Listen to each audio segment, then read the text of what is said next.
মসুরি পেরিয়ে এখন যাচ্ছি উত্তরকাশীর দিকে। আর উত্তরকাশীতে ঢুকতেই শুরু হয়ে গেল বৃষ্টি। এই বৃষ্টির মধ্যে পাহাড়ের সৌন্দর্য যেন ফুলে ফেঁপে উঠল। আর এই বৃষ্টির সাথে পাহাড়ের সৌন্দর্য যেন দ্বিগুণ বেড়ে গেল। তারপর পড়লাম আমরা ট্রাফিক জ্যামে। জানেনই তো, চারধাম যাত্রা শুরু হয়ে গেছে, সুতরাং ট্রাফিক জ্যাম তো বাড়বেই। আর তার সঙ্গে কিছু মানুষের স্বভাব, পাহাড়ে এসেও নোংরামো করতে তো এরা ছাড়বে না। যত প্লাস্টিক বোতল সব এসে ফেলতে হবে এই পাহাড়ের সুন্দর জায়গাতে। তো অবশেষে এসে পৌঁছে গেলাম গঙ্গোত্রী। আর গাড়ি থেকে নেমে এখন যাচ্ছি হোটেলের দিকে। প্রচণ্ড ঠান্ডা এখানে।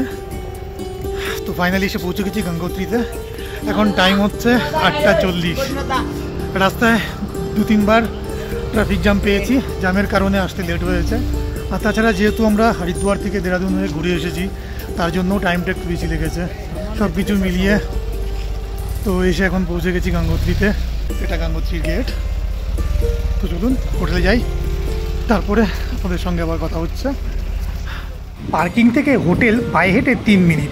হোটেলে ঢুকেই ফ্রেশ হয়ে আমরা সবাই খেতে বসে গেলাম, কারণ কালকে সকালে স্টার্ট করব আমাদের ট্রেকিং।